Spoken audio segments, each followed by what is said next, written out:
You grew up on Bravo, but okay, girl, I see you. I see you. Good for you. Good for you. So, okay, I don't think the original Roni are coming back.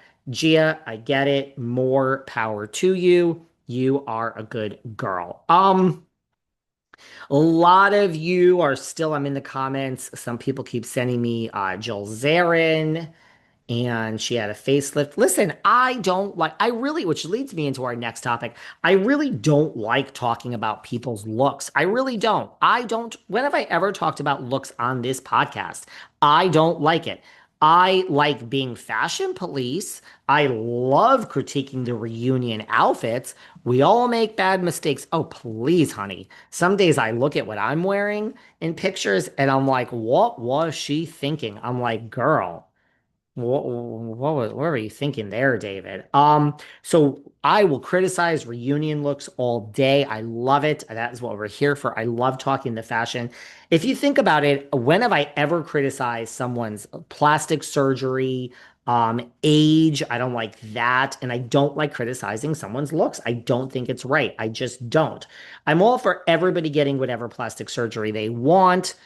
I have a face full of poison and Botox. Believe it or not, that's all I've had. I used to get filler. I haven't had filler in like years, like 6 years. So I'm holding up pretty well over here. I will get filler when I need it again. I have no problem with anyone getting a facelift. I don't know if it's for me. I really am that type of like scared person who I really believe in life when you're given something that's good and you try to perfect upon it, sometimes things go wrong and it has nothing to do with surgery, just everything. It's like, just leave well enough alone. Like things were fine how they were.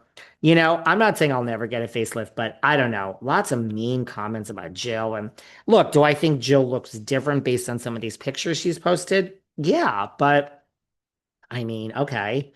Good for her. Enjoy yourself, Jill.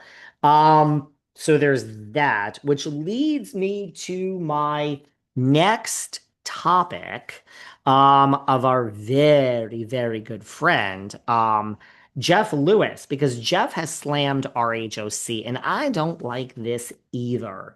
Of course, he is Team Shannon. We all know he is Team Shannon. He thinks the show needs a little bit of a change up. I think the show needs a little bit of a change up. So fine, no problem with that, no problem there. But what happens is Jeff keeps going, and I didn't even think anything of it. We heard about this Amsterdam trip from the beginning of the season because Katie didn't go, and I don't know. It's never. By the way, Katie's reunion look. Oh my God, we'll talk about the OC reunion looks too. Maybe at the end of this, we'll do that. Okay. Maybe.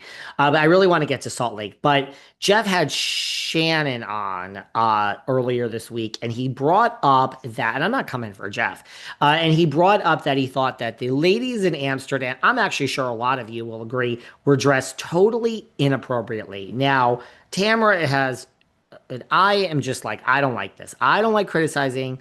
I criticize outfits. I will stand by that. What I don't like to do is criticize outfits in terms of age.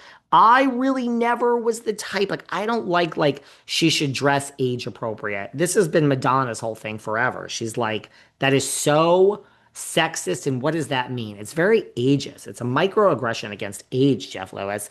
I gotta tell you, there are days that I dress like I'm fucking 19. Now, those are probably the what was she thinking days, but I don't know. I don't believe that a woman should dress a certain way when she's older. I don't. I think that's very archaic.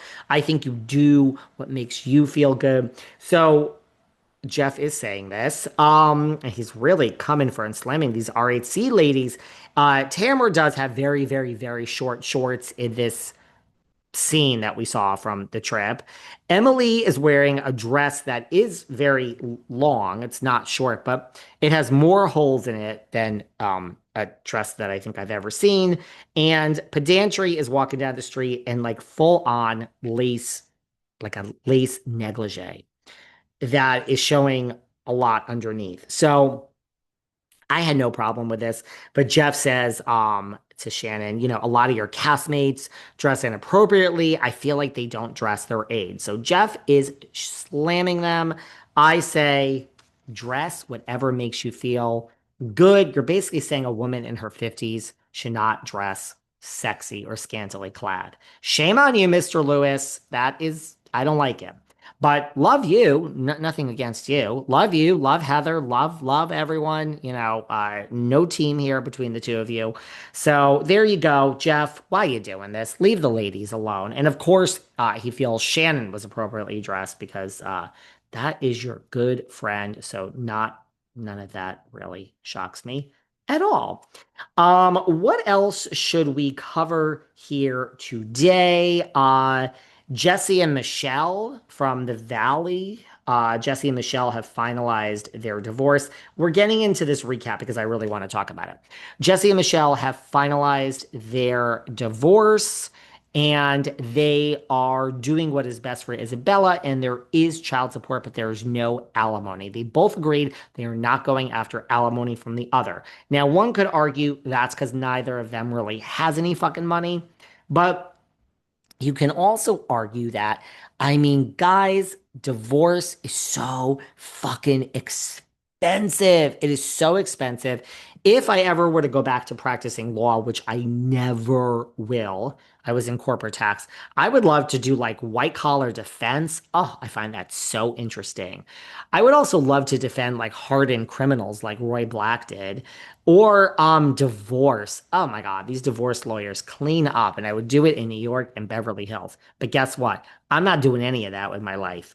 This might be my last stop, and then I might just fade off into the sunset. But it possibly is like, look, they could have gone on forever, these two. It would have racked up attorney's fees. I just think they're smart and they're just like, I'm not going to get much money from you. You're not going to get much from me. We're wasting so much money. Let's just call it. So good for Jesse and Michelle. I'm sure we'll see this on the next season of The Valley.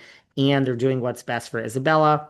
Probably won't be best friends, but this is how you do divorce. It could go on forever. Look at Bethany Frankel. Yes, she has a ton of money, but it doesn't matter. You know what the thing about people with a shitload of money is? They're the ones that want to spend it the least. That's why they have it. I know it's such a saying, but it really is true. People with money, when it comes to business stuff, they watch every penny as they should. So good for them. I'm proud of them. Move on. Who cares? What else have we not really talked about? Oh, Edwin, our friend Edwin just brought a date. It's so funny. Amir and I were at the Waldorf in Beverly Hills for lunch over the summer. And Amir is like, you see that's Edwin and his girlfriend. And I was like, what? I never would have recognized this guy, but it was Edwin and his girlfriend. He was